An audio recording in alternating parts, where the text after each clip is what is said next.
Capítulo 29. La tarde siguiente al entierro, Katy y yo nos sentamos en la biblioteca, meditando y hablando del sombrío porvenir que se nos presentaba. Pensábamos que lo mejor sería lograr que Catalina fuese autorizada a seguir habitando la granja de los tordos, al menos mientras viviera Linton. Yo sería su ama de Shaves, y eso nos parecía tan relativamente bueno que dudábamos de conseguirlo. No obstante, yo tenía esperanzas. De improviso, un criado, ya que, aunque estaban despedidos, éste no se había marchado aún, vino a advertirnos de que aquel demonio de Heathcliff había entrado en el patio y quería saber si le daba con la puerta en las narices. No estábamos tan locas como para mandar que lo hiciese, ni él nos dio tiempo. Entró sin llamar ni pedir permiso. Era el amo ya y usaba de sus derechos. Llegó a la biblioteca, mandó salir al criado y cerró la puerta. Estaba en la misma habitación donde 18 años atrás entrara como visitante. A través de la ventana brillaba la misma luna y se divisaba el mismo paisaje de otoño. No habíamos encendido la luz aún, pero había bastante claridad en la cámara, y se distinguían bien los retratos de la señora Linton y de su esposo. Heathcliff se acercó a la chimenea. Desde aquella época no había cambiado mucho. El mismo rostro algo más pálido y más sereno tal vez, y el cuerpo un tanto más pesado. No había más diferencia que aquella. «Basta», dijo sujetando a Catalina, que se había levantado y se disponía a escaparse. «¿A dónde vas?» «He venido para conducirte a casa. Espero que procederás como una hija sumisa y que no inducirás a mi hijo a desobedecerme». No supe de qué modo castigarle cuando descubrí lo que había hecho. Como es tan endeble, pero ya notarás en su aspecto que ha recibido su merecido. Mandé que le bajasen. Le hice sentarse en una silla, ordené que saliesen José y Hareton, y durante 2 horas estuvimos los dos solos en el cuarto. A las 2 horas ordené a José que volviese a llevársele, y desde entonces, cada vez que me ve, mi presencia le asusta más que la de un fantasma. Según Hareton, se despierta por la noche chillando e implorándote que le defiendas. De modo que quieras o no, tienes que venir a ver a tu marido. Te lo cedo para ti sola. Tendrás que preocuparte tú de él. ¿Podía usted dejar que Katy viviera aquí con Linton?, intercedí yo. Ya que les detesta usted, no les echará de menos. No harán más que atormentarle con su presencia. Pienso arrendar la granja, respondió, y además, deseo que mis hijos estén a mi lado y que esta muchacha trabaje para ganarse su pan. No voy a sostenerla como una holgazana ahora que Linton ha muerto. Vamos, date prisa, y no me obligues a apelar a la fuerza. Iré, dijo Katy, aunque usted ha hecho todo lo posible para que nos aborrezcamos el uno al otro. Linton es el único cariño que me queda en el mundo, y le desafío a usted a que le haga padecer cuando yo esté presente. Aunque te erijas en su paladina, respondió Heathcliff, no te quiero tan bien que vaya a quitarte el tormento de atenderle mientras viva. No soy yo quien te hará aborrecerle. Su dulce carácter se encargará de eso. Como consecuencia de tu fuga y de las consecuencias que tuvo para él, le vas a hallar tan agrio como el vinagre. Ya le oí explicar a Sisha lo que haría si fuese tan fuerte como yo. El cuadro era admirable. Mala inclinación no le falta, y su misma debilidad le hará encontrar algún medio con que sustituir el vigor de que carece.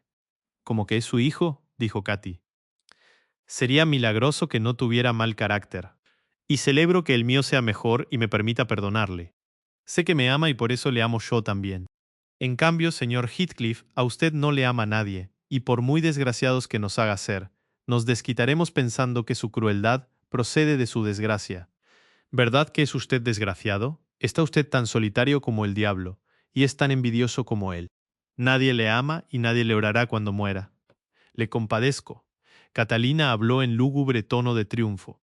Parecía dispuesta a moldarse al ambiente de su futura familia y a disfrutar, como ellos, en el mal de sus enemigos. Tendrás que compadecerte de ti misma, replicó su suegro, si sigues aquí un minuto más. Coge tus cosas, bruja, y vente. Katy se fue. Yo comencé a rogar a Heathcliff que me permitiera ir a Cumbres Borrascosas para hacer los menesteres de Silla, mientras ésta se encargaba de mi puesto en la granja, pero él se negó rotundamente. Después de hacerme callar, examinó el cuarto. Al ver los retratos dijo, voy a llevarme a casa el de Catalina. No me hace falta para nada, pero... Se acercó al fuego y dijo, te voy a explicar lo que hice hacer. Ordené al sepulturero que cavaba la fosa de Linton que quitase la tierra que cubría el ataúd de Catalina, y lo hice abrir. Creí que no sabría separarme de allí cuando vi su cara. Sigue siendo la misma.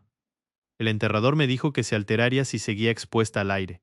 Arranqué entonces una de las tablas laterales del ataúd, cubrí el hueco con tierra, no el lado del maldito Linton, que ojalá estuviera soldado con plomo, sino el otro, y he sobornado al sepulturero para que cuando me entierren a mí, quite también el lado correspondiente de mi féretro.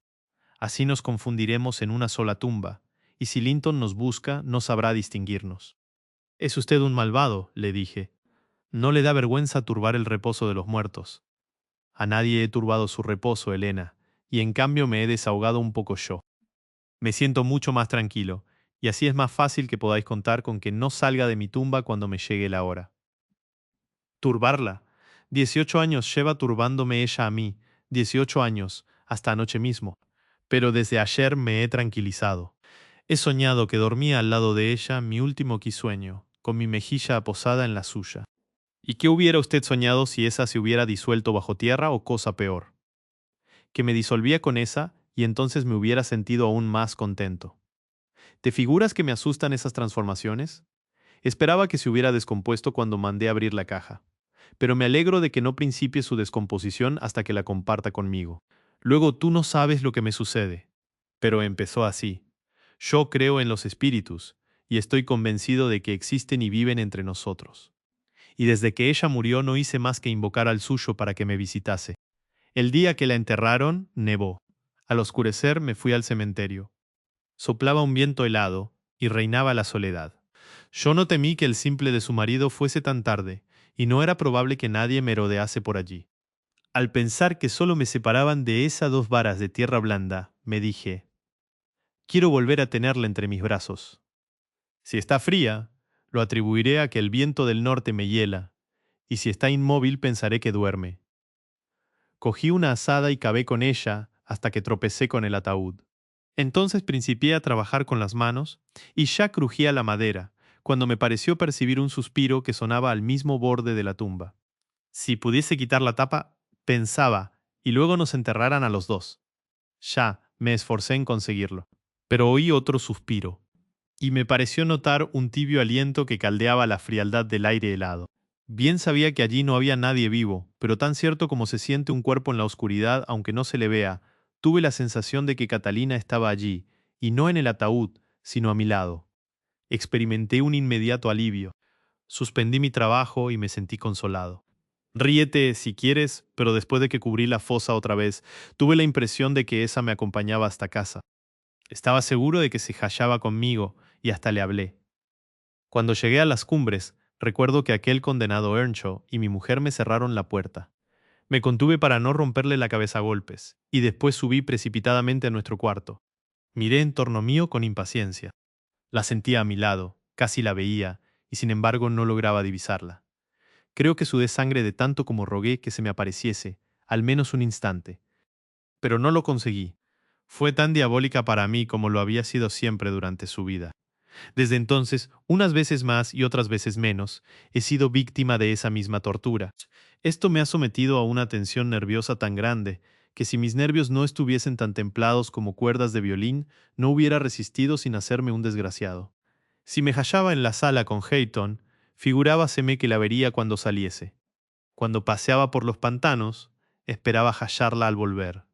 En cuanto salía de casa, regresaba creyendo que ella debía andar por allá. Y si se me ocurría pasar la noche en su alcoba, me parecía que me golpeaban. Dormir allí me resultaba imposible. En cuanto cerraba los ojos, la sentía fuera de la ventana, o entrar en el cuarto, correr las tablas, y hasta descansar su adorada cabeza en la misma almohada donde la ponía cuando era niña. Entonces yo abría los ojos para verla, y 100 veces los cerraba y los volvía a abrir, y cada vez sufría una desilusión más. Esto me aniquilaba hasta tal punto que a veces lanzaba gritos y el viejo pillo de José me creía poseído del demonio. Pero ahora que la he visto, estoy más sosegado. Harto me ha atormentado durante 18 años, no pulgada a pulgada, sino por fracciones del espesor de un cabello, engañándome año tras año con una esperanza que no se realizaba jamás. Heathcliff cayó y se secó la frente, que tenía húmeda de sudor. Sus ojos contemplaban las brasas del fuego. Tenía las cejas levantadas y una apariencia de dolorosa tensión cerebral le daba un aspecto conturbado. Al hablar se dirigía a mí vagamente. Yo callaba. No me agradaba aquel modo de expresarse. Tras una breve pausa, descolgó el retrato de la señora Linton, lo puso sobre el sofá y lo contempló fijamente. Katy entró en aquel momento y dijo que estaba pronta a marchar en cuanto ensillasen el caballo. Envíame eso mañana, me dijo Heathcliff. Y agregó, dirigiéndose a ella, hace una buena tarde y no necesitas caballo. Cuando estés en cumbres borrascosas, tendrás de sobra con los pies. Adiós, Helena, dijo mi señorita, besándome con helados labios. No dejes de ir a verme. Líbrate muy bien de eso, me advirtió su nuevo suegro. Cuando te necesite para algo, ya vendré a visitarte. No quiero que andes husmeando por mi casa. Hizo señal a Katy de que le siguiera, y esa le obedeció, lanzando una mirada hacia atrás que me desgarró el corazón. Les vi desde la ventana bajar el jardín. Heathcliff cogió el brazo de Catalina, a pesar de que ella se negaba, y con rápido paso desaparecieron bajo los árboles del sendero.